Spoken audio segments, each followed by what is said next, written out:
Hey everyone, I'm Michael from cappers.ai, and in this video I'm excited to show you how I use our website to pick NBA player props to bet on. I've been doing very well this NBA season on the prop bets. If you're into the same kind of thing or you have an NBA fantasy team, I think you'll quickly see the value that our website provides. Before we jump in, I just want to say that if you're not already familiar with cappers.ai, we are a tool for sports bettors covering all the major North American sports. In addition to the prop stuff that we're about to look at, we also do AI analysis of every game. We have an expected value dashboard on our homepage that updates all day long with the latest plays based on the latest odds from every sports book that we track.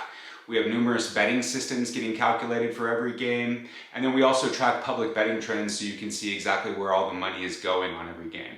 If this sounds interesting to you, you can check it out risk-free because we are offering a free trial. At the time of this video being made, the site's only been live for about 7 months, so we're still on our intro pricing plan. It's starting to catch on. We will be raising prices later this year, but if you get started now, you get locked in at that lower rate for good. So with that said, let's go ahead and jump into the NBA player props. Okay, so we are now on the Cappers website. I'm using my laptop for this just to make it easier to see everything, but you're more than welcome to do this from your phone as well. As you can see, I am on the NBA player props page. I got here via the basketball menu. Right up here, I clicked on NBA player props. And what we're seeing is the default view. We'll start here from the top and kind of work our way down. We can see that the selected prop type is points, and the selected time period is 6 games. We'll talk about how we can change these in a moment, but you're seeing some probably familiar faces here if you watch the NBA. And since we're on point props, what it's looking at behind the scenes, our website has gone out and it's checked to see all the games that are going on for today, which is Friday, March 1st, 2024. And it's getting all the player props, in this case, the player point props for every game that's going on in the NBA today. Now, as you can see, there's a list of players here, and it's kind of a long list. I mean, there's several games going on today, so there's quite a few different players. There's lots of colors going on underneath each player's photo, and we're going to talk about what those mean. So we're looking at the last 6 games by default, but we could change that to 3, 6, 9, or 12, depending on what you want to research. And what it's doing is it's looking to see how each player has performed for this stat category, which in this case is points, during these different numbers of games. So to be specific here, Herbert Jones, his point prop today is 11.5. To go over 11.5, it's at minus 125 odds, and to go under, it's at minus 105 odds. We can see that his season average for points is 11.5, so he's right there at the average. And then we can see how he has performed against this prop over the last 3, 6, 9, and 12 games. So he has covered this in each of his last 3 games, 100% over 3 games, averaging 14.7 points per game during that stretch. Over the last 6 games, he's still doing well. He's covered it in 5 of the last 6 for an 83.3% cover rate, 14.3 points per game during that stretch. Over the last 9 games, still looks really good. He's covered it in 8 of his last 9, averaging 14.5 still. And then if we look at his last 12 games, he is at 75%, so 9 out of 12, and averaging just over 13. So right off the bat, that looks like a pretty decent opportunity to investigate a little bit more. Because we have this set at 6 games, this list is being ordered based on how well they're performing over 6 games. You can see each of these guys has covered at 83.33% over their last 6 games. And then as we go down further, we can see that it starts dropping. Now we're down to Cade Cunningham here over his last 6 games was at 66.7%. There's a few guys that are at that rate. And as we continue to go further down, it's going to get lower and lower, again, organizing everybody by that 6-game performance. Now, if we want to check it and look at a larger sample size, we can switch this over to 12 games, just for example. I'll resubmit the form. And now you can see that the list has reordered itself because it's now organizing everything based on their 12-game performance rather than their 6-game performance. If we can look at this at the top of the list if we want to see who are the guys that are most likely to go over a points prop, or we can come down here to the bottom and we can look at guys who are most likely to go under on their points prop. So Paul George, for example, of the Clippers, his points prop is at 19.5. You can see that the odds are a little bit better for him to go under than over, or more likely for him to go under than over. And we can see that he's only covered this prop in one of his last 3 games. If we look at his last 12 games, he's only covered it a quarter of the time. So these both ends of this spectrum are very useful for making a decision. Now, in addition to points props, there are also rebounds, assists, and threes that are all being tracked in here. As a personal preference, I tend to not do as much on the points props. I just find that my success rate wasn't as good starting off with those as it was with rebounds, assists, and threes. And that might come down to my criteria that I'm about to show a little bit more of. But I'm going to go into assists, and I'm going to look at, for example, the last 9 games. I'll submit the form. We can see that these are the guys that have assist props today. At the top here, we've got Buddy Hield, Jason Tatum, Luka Doncic, Steph Curry, some great names. I'm going to start off looking at the very first guy in the list here. That's usually what I start off by doing, is who's the guy at the very first, maybe the top 3 spots. I'll often then go to the bottom and look at the other end of the spectrum as well.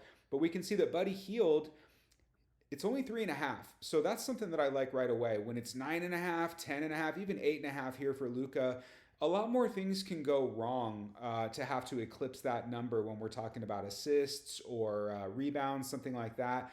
When it's points, that number would be higher, but still, it's easier for guys, I find, to miss that. But we're only looking at him going over 3.5 assists here, so I do like that. And then I look and I see, oh wow, his season average, he's averaging 5.6 assists per game over the course of this entire season, and we're about 2/3 of the way through the season, so this is a good sample size. Now, as I look at his recent game performance, the first thing that's a concern that jumps out is that over the last 3 games, he's only averaging 3 assists per game, but I can see that he still eclipsed it in 2 out of the last 3. So I'm guessing that there was just one game where he did really poorly, and that's what bringing this average down. But then when we look at more games, he's gotten 5 out of the last 6, 8 out of the last 9, 9 out of the last 12. I know that Hield was recently traded from Indiana to Philly, but I think it's going to be worth it to look a little bit more because, again, we've only got to get 4 assists out of him to eclipse this number. So I'm going to go ahead and open this in a new tab. I like to just keep the original page open and then investigate more about the player in a separate tab. So in this new tab, we've got a detailed page about Buddy Hield.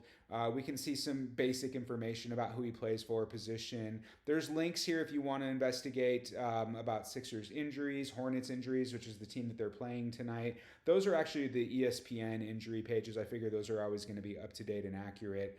If we scroll down this page, you're first going to see these bar charts, and each of his different props are covered here. So you can see that this one is about points props. We're not going to be investigating points, but the chart is here for points. We can see that his points prop was 13.5, and he's missed that. Anywhere it's red means that he missed it. Anywhere that it's green can see that he made it, went over. Here's how he's performed in rebounds. So clearly he hasn't been doing that great on his rebound props. But here's the assist props, which is what we want to look at. And right away, boom, we can see there's a lot of green on this chart, which is great. We do know, as I mentioned, that he was traded from Indy to Philly. These are all the different games that he's played over the last 12.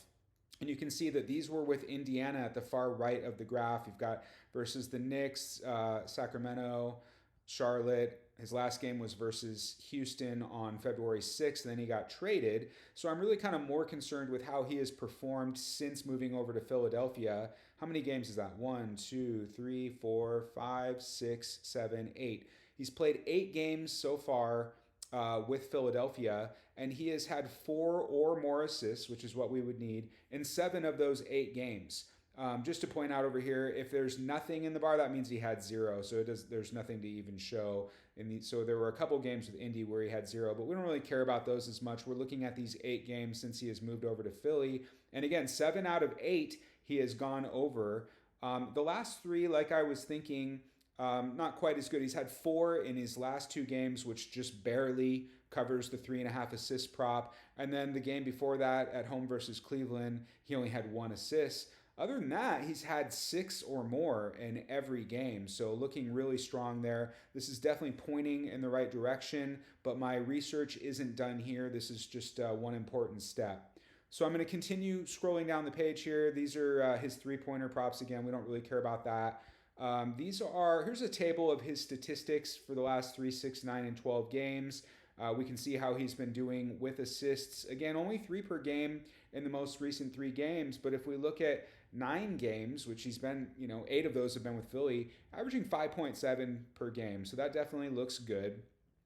If we look at his overall season stats, we can see all kinds of things here, but what I'm actually kind of looking at the most is his minutes. I want to make sure that a guy is getting enough minutes in a game to be able to get the opportunities to cover his prop. 34.6 is really good. I mean, anytime I see 30 or more, that's usually indicative that they're going to get a pretty good chance, and 34.5 is no concern at all. So I'm happy with the amount of minutes that he's getting.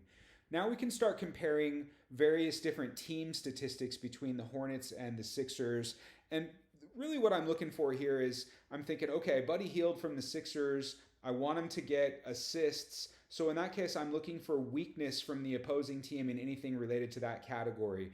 Since assists is a scoring prop type, I'm looking at the defense of the Hornets to see basically, do they have kind of a weaker defense that isn't going to be great at stopping Philly from scoring and stopping Buddy from getting these assist opportunities? So these are scoring stats in the first table. There's a lot of different stuff here about scoring, but I'm more worried about Charlotte's defense than I am about the scoring. So I'm going to continue moving down.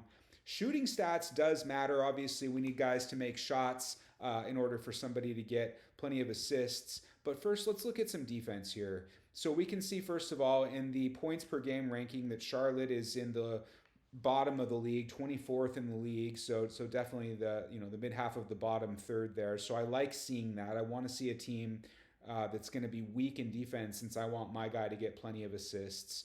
If we look at their defensive efficiency, we can see that Charlotte is ranked number 28 in the league for their overall defensive efficiency. That's really bad. I can see that they're also number 28 in the league in steals, which is great because, again, I don't want them stealing passes that my guy might make, which would turn into an assist. I can see they're poor in blocks. So overall, I'm liking this. I can see that they're not very good at defending shooting. They're number 26 in the league when it comes to opponent shooting percentage. So they're giving up plenty of shots. They're also number 26 in the league when it comes to defending the three-pointer. They give up plenty of threes. So again, this is all very much aligned with what I am looking for. Rebounding isn't as direct of a comparison for me. It would matter a lot more if we were looking at rebounding props. If that were the case, I would want to see a team, an opponent team that's really poor at rebounding. But it still helps to see that Charlotte is a poor rebounding team, and that also that Philly is a rather good offensive rebounding team, because again, offensive rebounds lead to more scoring opportunities, which mean more opportunities for my guy to get assists. So this is all looking pretty good.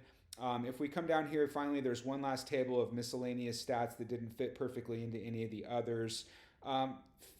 Philly isn't exactly a great assist team, but I don't care about the entire team's ranking here. I'm looking at one guy doing well. And one thing that I love to see is that they're number 1 in the league when it comes to not turning the ball over. They're holding on to the ball, and that's exactly what we want to see for this assist prop. We can see that they're good and very good, as you would expect, in their assist to turnover ratio, since they do not turn the ball over. We can see that they have a higher possessions per game ranking, which matters for assist props because more possessions equals more opportunities to score.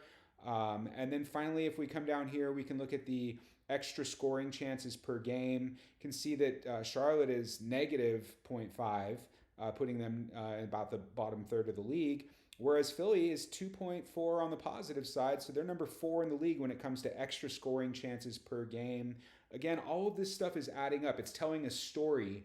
To me, this is a little bit more art than science. You're basically looking to see if the story makes sense for a guy to do well. There's obviously no guarantees on anything when it comes to sports betting, but if you can find enough different things that add up to tell a story, chances are better than not that it's going to come through.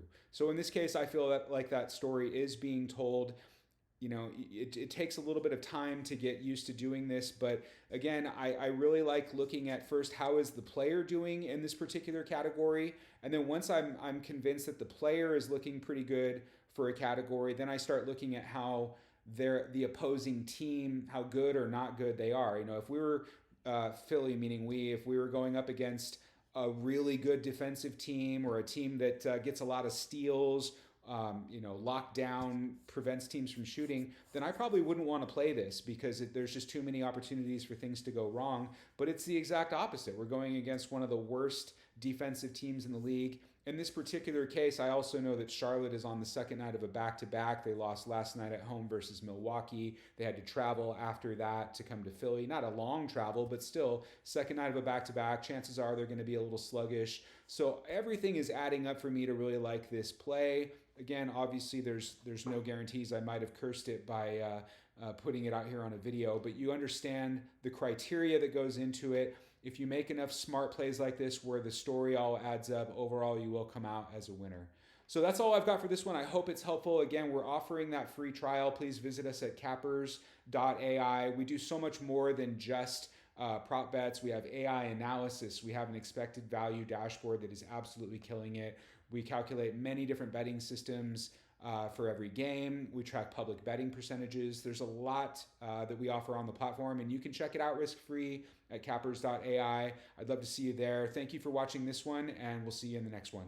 All right, bye-bye.